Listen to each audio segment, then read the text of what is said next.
Welcome to மீனாவின் கைமணம். இன்றைக்கி சிகப்பரிசியில் கொஞ்சம் இட்லியும் தோசையும் தான் நான் பண்ணியிருந்தேன். நான் ஒரு டம்ளர் சிகப்பரிசி, கொஞ்சம் கருப்பு உளுந்து, கொஞ்சம் கருப்பு சுண்டல் எடுத்து நல்ல ஒரு அரை டீஸ்பூன் வெந்தயம் சேர்த்து ஒரு 4 மணி நேரம் நல்ல 4 தடவை கழுவிட்டு நான் ஊற வச்சுருந்தேன். ஊற வச்சுட்டு நல்லா கொஞ்சம் மாவு புளிக்க பொங்க வச்சுக்கோங்க. பொங்க வச்சுட்டு கேரட்டு, சின்ன வெங்காயம், கருவேப்பிலை, கொத்தமல்லி எல்லாம் போட்டு நான் ஒரு தோசை மாதிரி தான் ஊற்றிருந்தேன். அதில் அரைக்கும் போதே மிளகு, சீரகம் எல்லாமே சேர்த்து கொஞ்சம் அரைச்சிருந்தேன். உங்களுக்கு காரத்துக்கு ஏற்ப பார்த்து போட்டுக்கோங்க. குழந்தைங்களுக்கு ஒரு ஹெல்த்தியான பிரேக்ஃபாஸ்ட்டு. ஏற்கனவே சிகப்பரிசியில் நான் அடை மாதிரியும் போட்டிருக்கேன், இட்லி மாதிரியும் போட்டிருக்கேன். இப்போ கருப்பு சுண்டல் சேர்த்து நான் பண்ணியிருக்கேன். நான் குழந்தைங்களுக்கு வெயிட் லாஸ்க்கு ரொம்ப நல்லது, சுகர் பேஷண்ட்டுக்கு ரொம்ப நல்லது.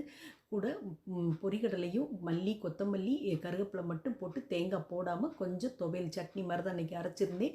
தோசைக்கும் இட்லிக்கும் கொஞ்சம் மீன் குழம்பு இருந்துச்சு, அதையும் வச்சு சாப்பிட்டாங்க. குழந்தைங்களுக்கு கொஞ்சம் முறுமுறுனும், பெரியவங்களுக்கு நாங்கள் இட்லியும் தோசையும் எடுத்துக்கிட்டோம். இட்லி நல்லா சாஃப்டாக வந்துருந்துச்சு. புளிக்கும்போது குழந்தைங்களுக்கு இப்போ ஆரம்பத்துலேருந்தே நம்ம கொஞ்சம் சேர்த்து கொடுத்துருந்தோம்னா ஒரு ஹெல்த்தியான பிரேக்ஃபாஸ்ட் ரெசிபி நீங்கள் நைட்டு டின்னருக்கும் பண்ணி கொடுக்கலாம். இந்த வீடியோ பிடிச்சிச்சுன்னா லைக் பண்ணுங்கள், ஷேர் பண்ணுங்கள், சப்ஸ்கிரைப் பண்ணுங்கள். தேங்க்ஸ் ஃபார் வாட்சிங். மீன் குழம்புக்கும் அந்த இட்லிக்கும் சூப்பராக இருந்துச்சு.